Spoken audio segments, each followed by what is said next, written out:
Dear friends in Dhamma, it is never too soon to discuss grief and resilience when such a tragedy has happened in Ottawa,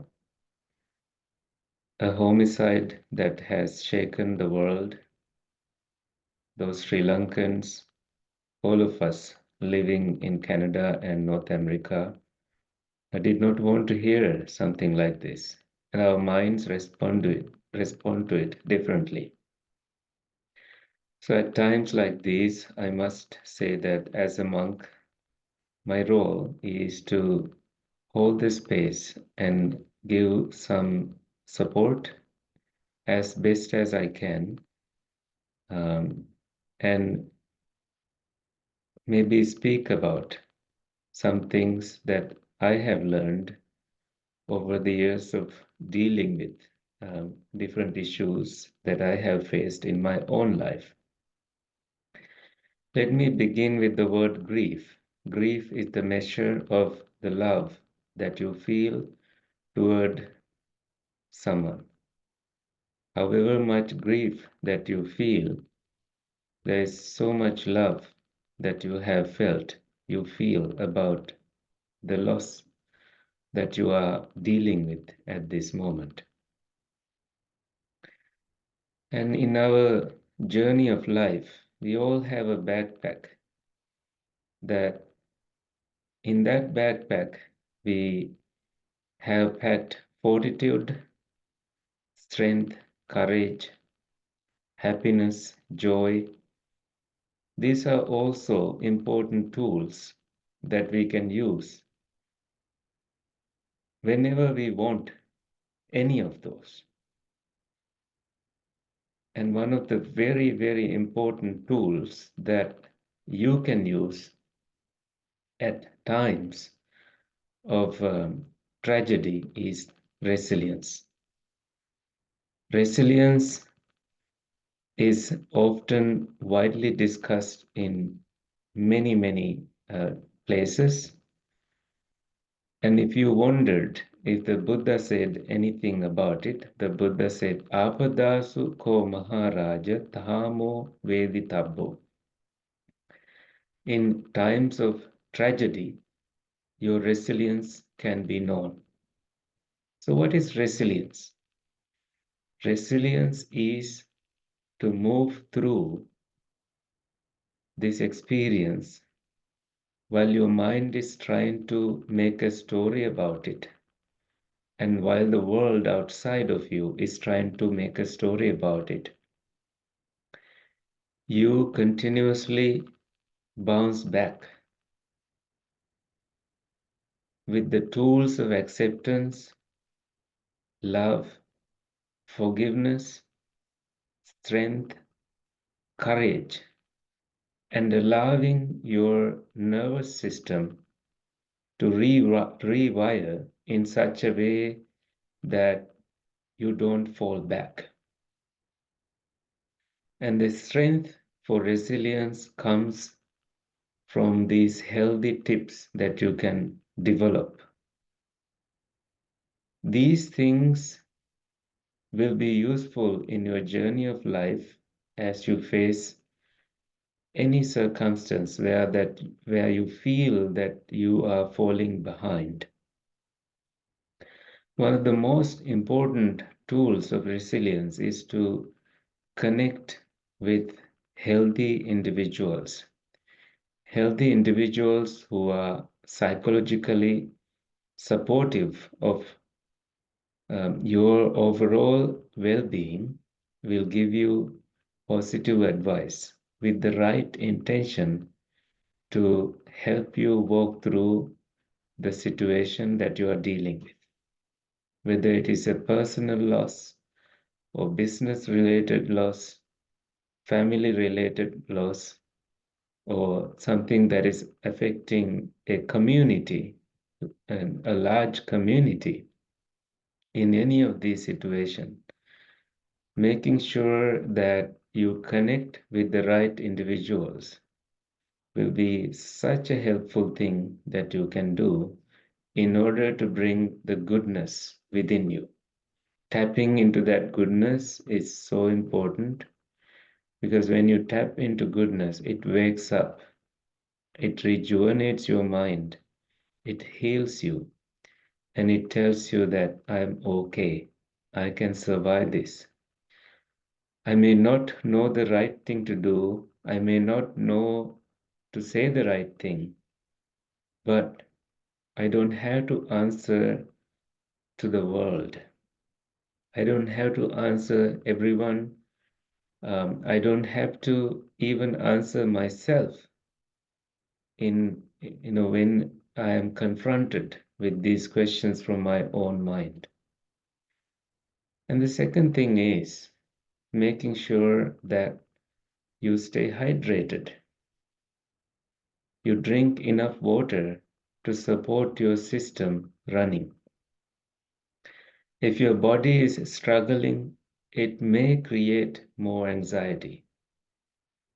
And while you stay hydrated, you may as well support your body with taking measures to walk and get more steps done, um, exercise, stretch before you go to bed and after waking up, and do some yoga movements and breathing relaxation to come to the full awareness of the existence of your body, to feel your body as a whole.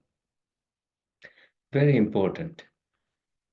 Noticing that your eye, ear, nose, tongue, your skin, your mind are all in place, filling that space with awareness, attention, mindfulness, mindful breathing, and also nurturing patience, upliftment, endurance, friendliness toward yourself.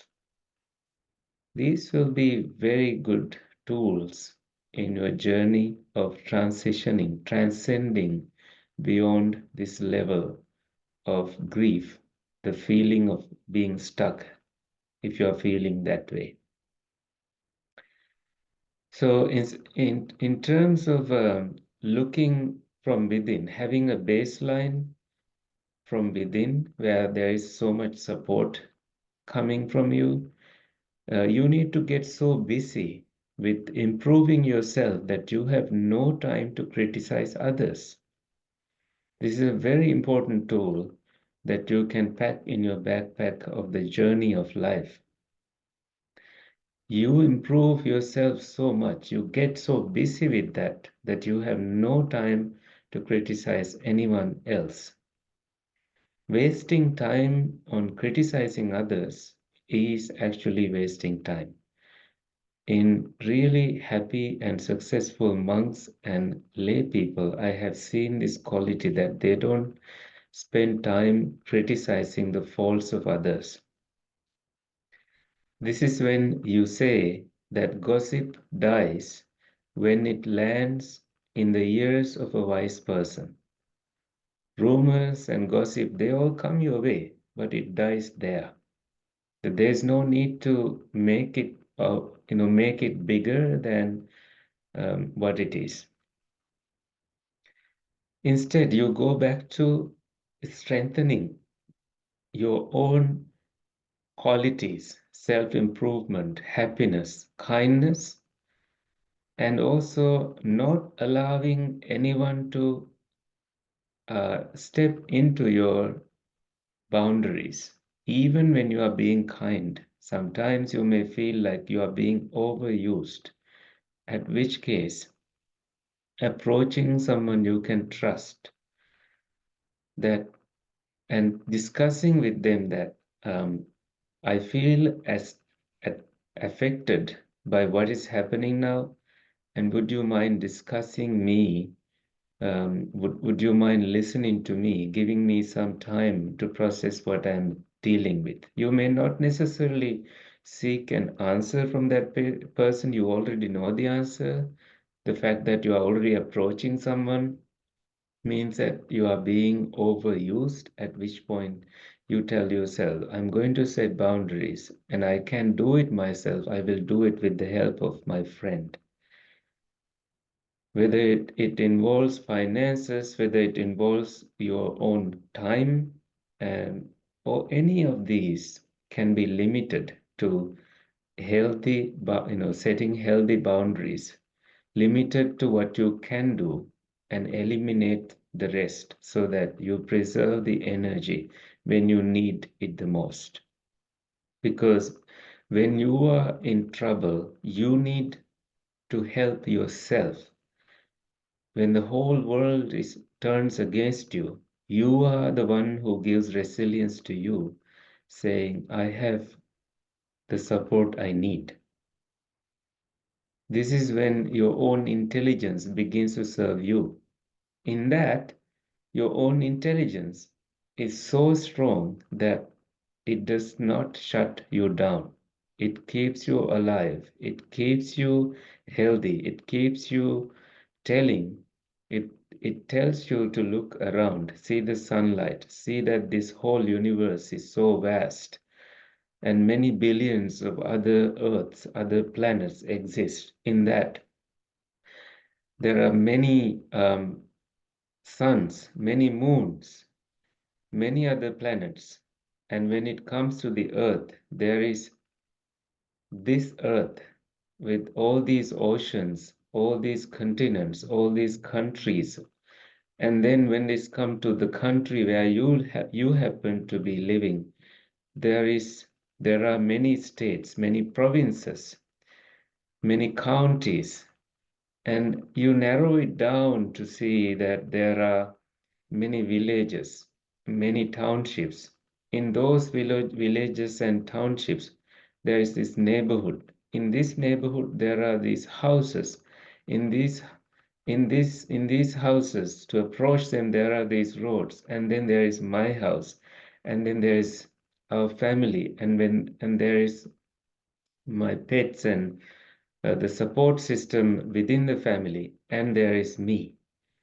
And that me is so big and so important, and it tells you to say, it tells you to stay alive, it tells you to stay healthy, it tells you to work on your own self-improvement. Building skills to endure hardship is essential in that space where you feel you, even when the whole world is questioning you.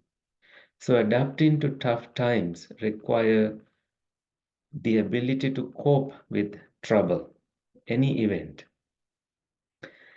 and also focusing on mental health, resilience in terms of your mental health.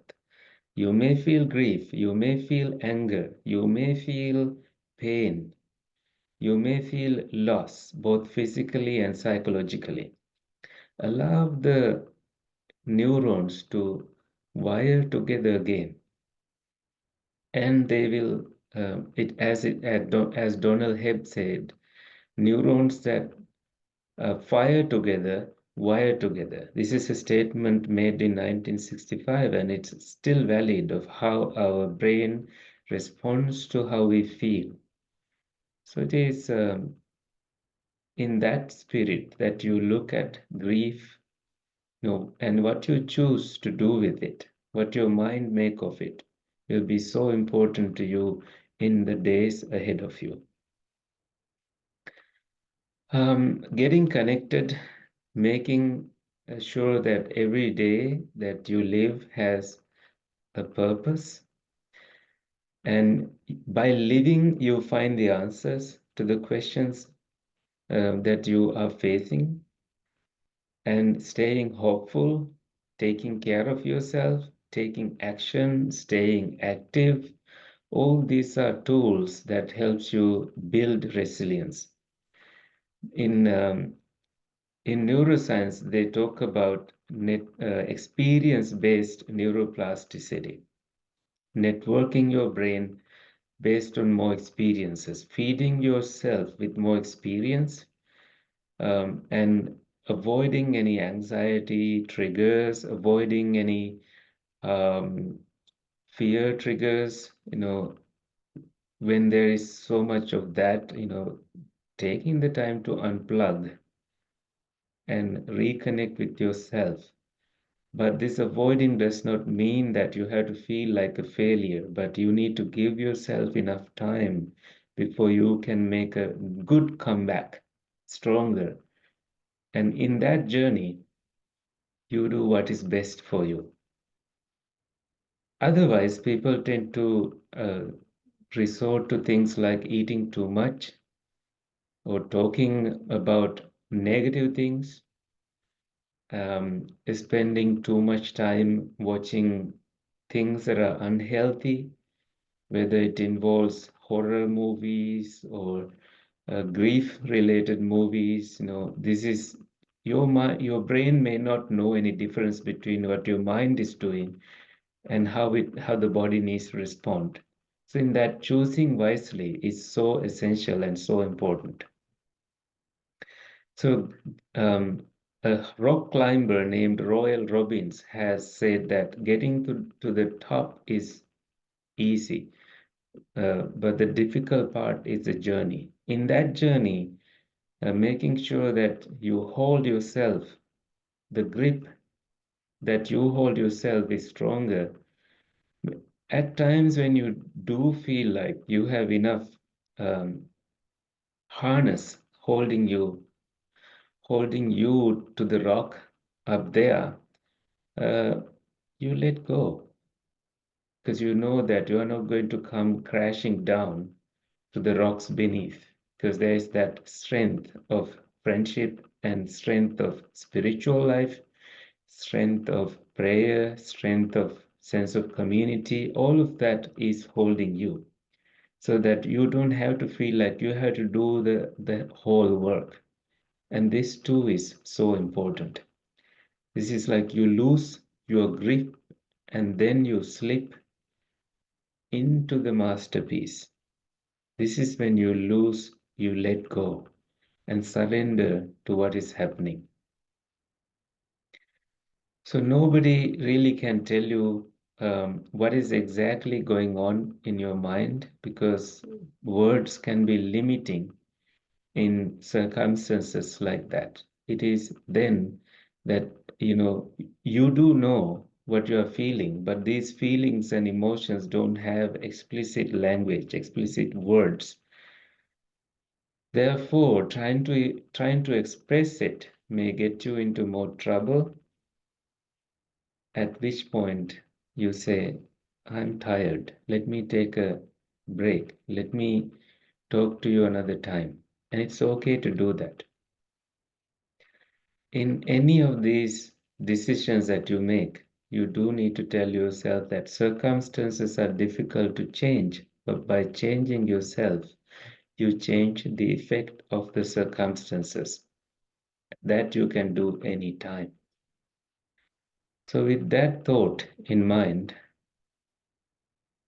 I invite you to connect with the monks, connect with someone wise, connect with your spiritual community, connect with your inner values, and revisit a time when you felt good, and do not own the grief. Do not own how you feel. It it comes and it goes. This too shall pass. And it's okay that it happened. Please tell yourself that it's okay that it happened. Please tell your friends to be kind. And please tell, um, if you are a community, commenting in social media, maybe you take yourself out of it and allow the authorities and law enforcement personnel to deal with what they are dealing with. They too need support and counseling. Be that sense of refuge instead of contributing to the gossip. So I thought I, as a monk, had to remind the entire communities affected by this that revisit your resilience, unpack your backpack and see if you have fortitude, acceptance, forbearance, forgiveness, happiness, loving kindness, joy, kindness, if you have these tools with you, and turn off the gossiping mind, just taking media to your hand, feeling like you have to respond, that you have to connect the dots and you have to know the answers to the questions that everybody is asking. Always be responsible, and that way you protect yourself, and by protecting yourself, you protect others. Thank you for listening. May the blessings of the Buddha, Dhamma, and Sangha be with you. Have a wonderful rest of your day.